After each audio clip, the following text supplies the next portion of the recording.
ja läksin ukse peale. Mu manager jäi sinna, ta filmis seda, mis lisas veel ekstra pressurit.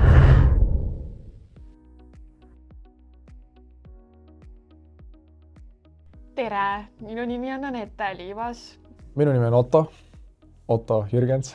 Ma ise õpin reklaami- ja suhtekorraldust BFM-is Tallinna Ülikoolis.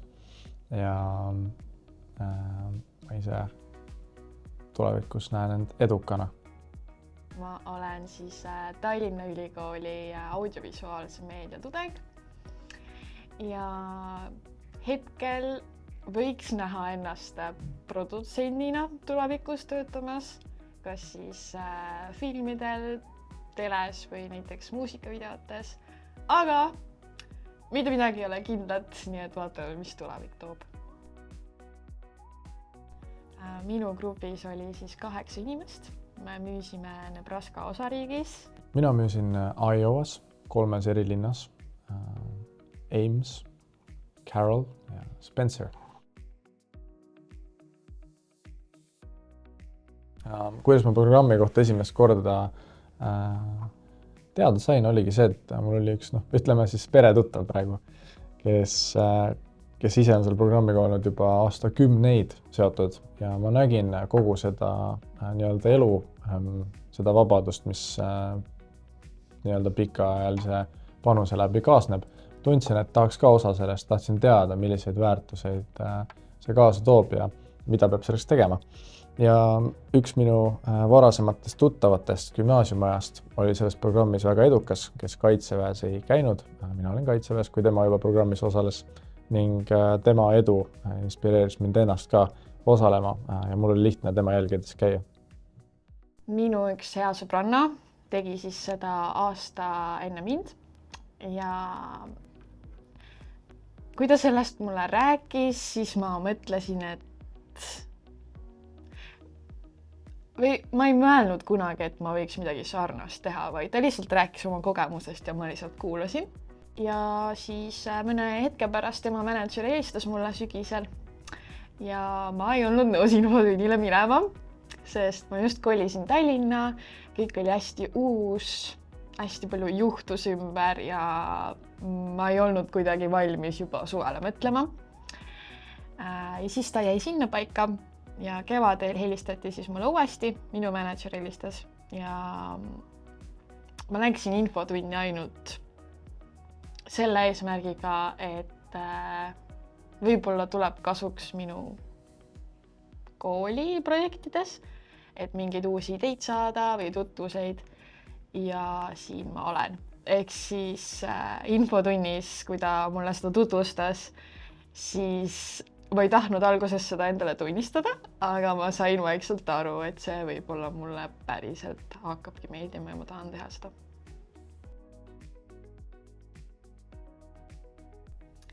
Ta ei tulnud kergelt ja hiljem ka oma manageriga rääkides, siis selle viimase intervjuu lõpus ta arvas, et me peame ka uue aja scheduledama, et ühte intervjuud oleks äkki veel vaja, enne kui ma suudaksin teha otsuse, et minna kas siis finalile või mitte. Aga siis ta kuidagi andis mulle lihtsalt enesekindlust ja siis ma otsustasin, et davai, teeme selle final intervjuu ära.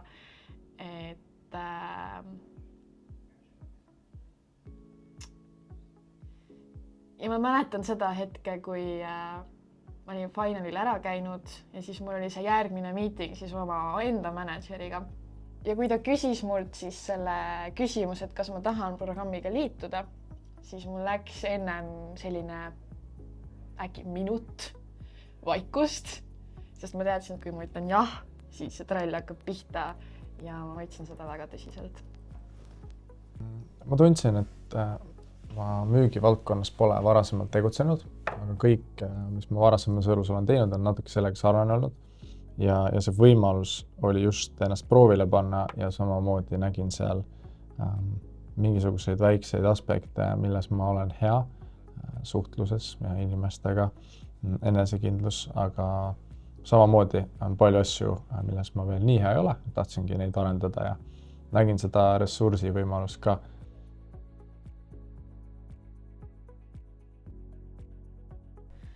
sõbrad, ma ütleks, et mõnele ma ei julgenud öelda enne suve, et ma nagu lähen, sest ma teadsin, et võib-olla see reaktsioon, mis ma sealt saan, ei ole see, mida ma tahaksin. Aga mind ei huvitanud, et pigem see on alati just minust sellist trotsi suurendanud, et neile ei meeldi, okei, ma teen aina, ma ei tea, rohkem või kindlasti just teen seda. Siiamaani on palju sõpru, kes on skeptilised. Samamoodi vanemad. Ma ütleks, ema oli pigem poolt. Küsimusi oli ikka palju. Vanematel on alati selline oskus küsida neid küsimusi, millele me vastuseid ei tea. Ja isa oli pigem ka skeptiline, hästi analüütiline ja tahtis teada kõiki pisidetaile nii-öelda turvalisuse pärast ka minu jaoks, et heas mõttes. Minu pere on mind alati toetanud ja nemad väga arvasid, et see on hea mõte, tuleb mulle kindlasti kasuks. Muidugi nad kartsid natukene, see on täiesti loogiline. Aga ei, nad on nagu alati väga toeks olnud mulle. Ma ütleks, et mul võib-olla oli 2 suuremat hirmu, et esimeseks kindlasti koduigatsus, kuna ma ei olnud varem oma kodust ja perest nii kaugel olnud, nii kaua. Teiseks selline üldine pressure, sest ma tahtsin kindlasti top first'ir olla, ma olen selline perfektsionist, et kõike peab olema väga ideaalselt tehtud ja ei tahtnud ennast nii-öelda siis alt vedada, aga mõlemad hirmud said alistatud, et koduigatsust oli vähem, kui ma võib-olla arvasin ja lootsin ja top first'iriks sain ka. Ma arvan, et mul endal palju hirme tegelikult ei olnudki. Kõik hirmud selgusid tegelikult alles Ameerikas. Näiteks ma ei julgenud hommikul vara koputada ustele, liiga hilja oli minu jaoks vahepeal siuke ebamugav, et mul oli ebamugav inimest nagu ümber veenda, kui ta oli mul juba ei öelnud. Seal oli päris palju asju, kui ma nüüd selle nagu perspektiivi panen.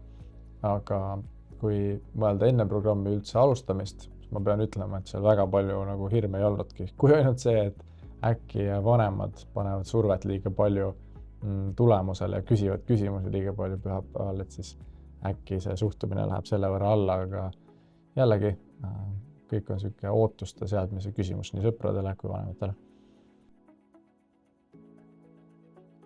Tagantjärgi mõeldes ma arvan, et hirmud on see aasta teistsugused, enam sellist koduigatsust ei ole ja võib-olla pressure nagu mingis mõttes kindlasti jääb ja ta on nagu vajalik suvele minnes, aga ma oskan endaga teistmoodi toime tulla ja ma arvan, et hirmud tegelikult on vajalikud mingis mõttes, et teha hästi.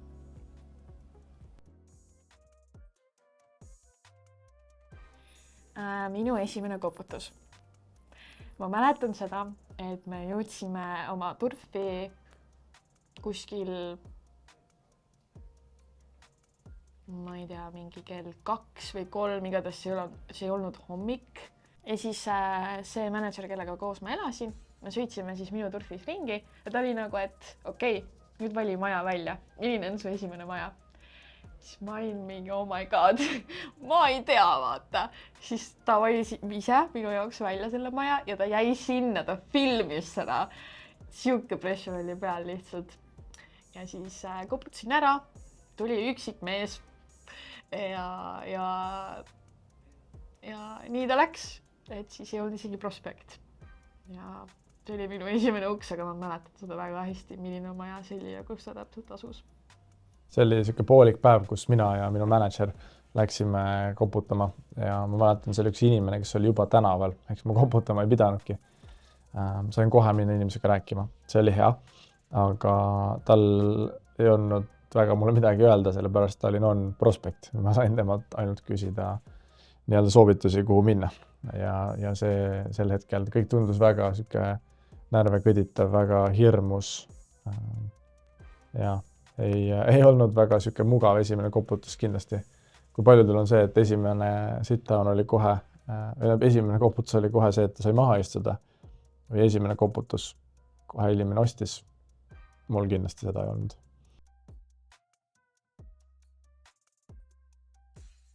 Ma mäletan väga hästi oma esimest klienti. See muutus lõpuks väga emotsionaalseks, sest see oli üks minu esimesi päevi ja ma ei arvanud, et tõesti ongi võimalik müüa. Ja siis tulid kuidagi need koduigatsus ja selline rööm ja kõik tulid samal ajal, et siis pere nuttis ja mina nutsin, aga kõik on ainult nagu õnnest, et see oli väga lahe kogemus. See oligi see, et see oli üks vanaema keset päeva, minu esimene tööpäev üldse peale seda poolikut päeva. Tema nimi oli Polly Richardson, ta on mul alati südames. See oli siuke äge vanaema, kellel lapselapsed käisid iga nädal külas ja ta lihtsalt vaataski peale tooteesitlust minu seda nii-öelda näidisraamatut, valis sealt ühe rea välja, ütles, ma võtan need, küsis palju maksab, ma ütlesin, nii palju maksab, ütles, ma võtan need. Ja ega ma ei osanud midagi öelda, ma ütlesin, muidugi, teeme ära.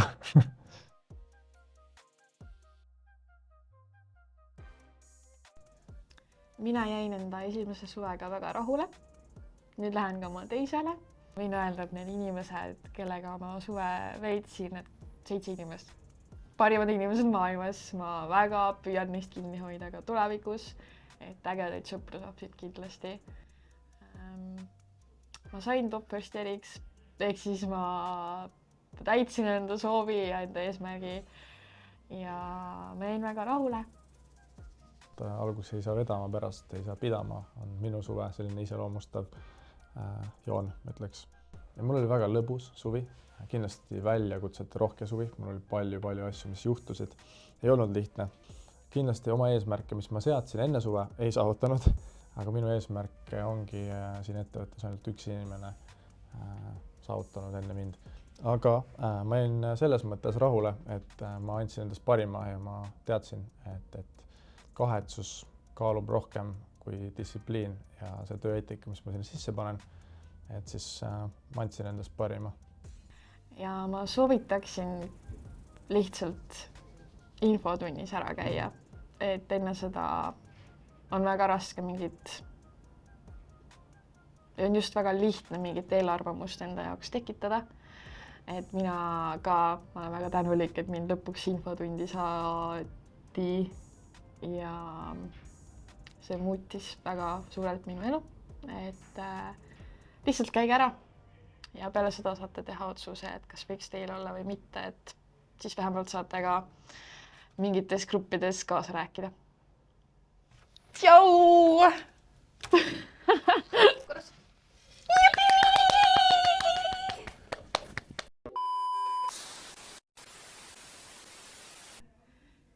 Kuidagi võib-olla ei uskunud, et see päriselt võib juhtuda ja siis kõik oli selline fuu.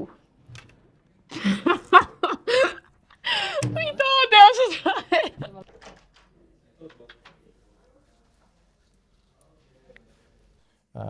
Koputan uksele, üks vanaema tuleb uksele, kellel oli pere kokkuosa, siuke suguvõsa kokkutulek, pere kokkutulek, midagi siukest. Ja ütles mulle ukse peal kohe, et mina ei soovi mitte midagi. Ma ütlesin, okei, näitasin talle nimesid.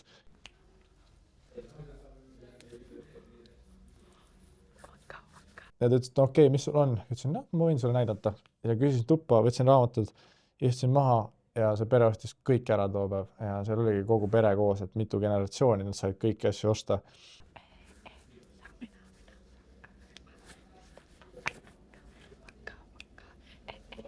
Ja võrdlesime siis selle emaga ka ostu lõpust, kumma töö on raskem. Mina ütlesin, et Mrs. Jones, you're working like 13 hours every day with the kids, you know. No, Otto, you're knocking on doors for 13 hours. Ja siis ta ütleski, et Otto, it's not like every day I want to be a good spouse to my husband. It's not like every day I want to be a good mom, you know, but I make that choice every day because attitude, energy, you know, those things are a choice. And you guys are worth it. Ja siis ta näitas oma pere peale, ma vain nagu vau. Õppisin, et see siuke asi nagu vasaku jalaga voodist ärkamine, no ei tea, kas see on olemas. Ja, ma arvan, see on siuke lõbus story.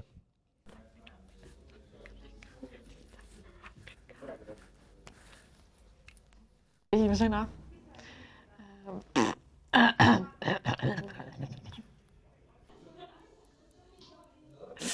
Kui heli läheb, nüüd ütleb, olge voit! tegelikult Heidi, ma tahtsin, et sa mu selle kinni paneksid. Aga see vist ei tee mingit vahet. Oh, teeb küll. Tšauki!